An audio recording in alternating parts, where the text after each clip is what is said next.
and a crisp shirt the color of peat smoke.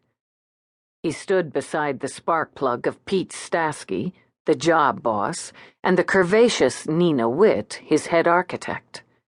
Workers buzzed around, hauling in tools, shouting out to each other over the grinding music already playing, as Roarke had heard it grind on countless other construction sites on and off planet. "She's got good bones," Pete said around a wad of blackberry gum.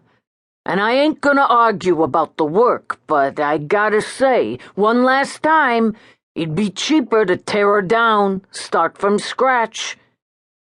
"Maybe so," Roarke agreed, and the Irish wove through the words. "But she deserves better than the wrecking ball. So we'll take her down to those bones and give her what Nina here has designed." "You're the boss." "I am indeed." "It's going to be worth it," Nina assured him. "I always think this is the most exciting part, the tearing down what's outlived its time so you can begin to build up again. And you never know what you're gonna find during demo." Pete hefted a sledgehammer.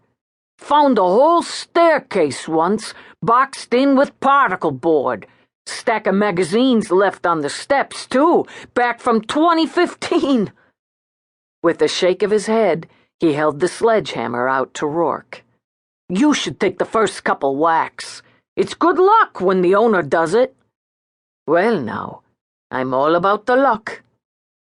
Amused, Roarke took off his suit jacket, handed it to Nina. He glanced at the scarred, dingy wall, smiled at the poorly spelled graffiti scrawled over it. "Fuck the motherfucking world." "We'll start right there, why don't we?" He took the sledgehammer, tested its weight, swung it back and into the gypboard with enough muscle to have Pete grunt in approval. The cheap material broke open, spewing out gray dust, vomiting out gray chunks. "That wasn't up to code," Pete commented. "Lucky board that flimsy didn't fall down on its own."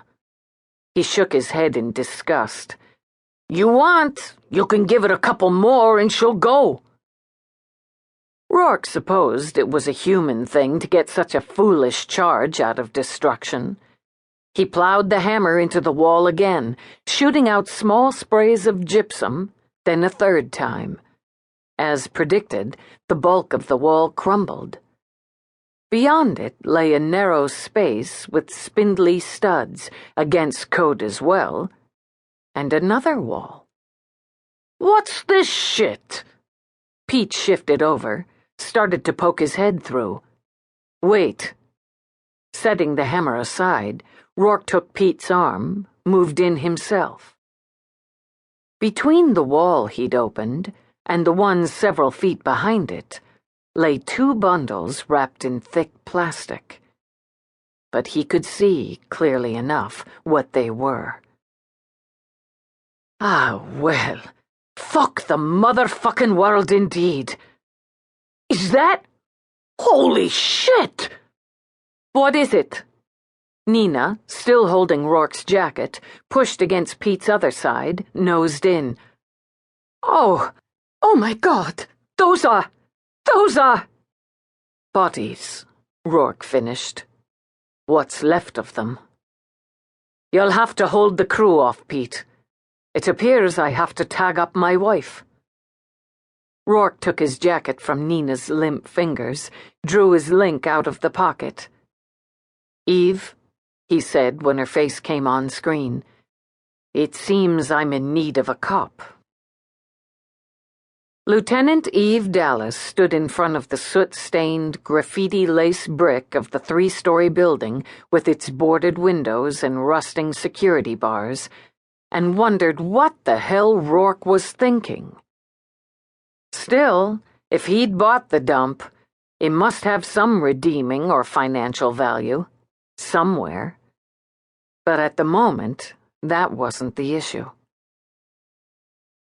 "Maybe it isn't bodies." Eve glanced over at Detective Peabody, her partner, wrapped up like a freak.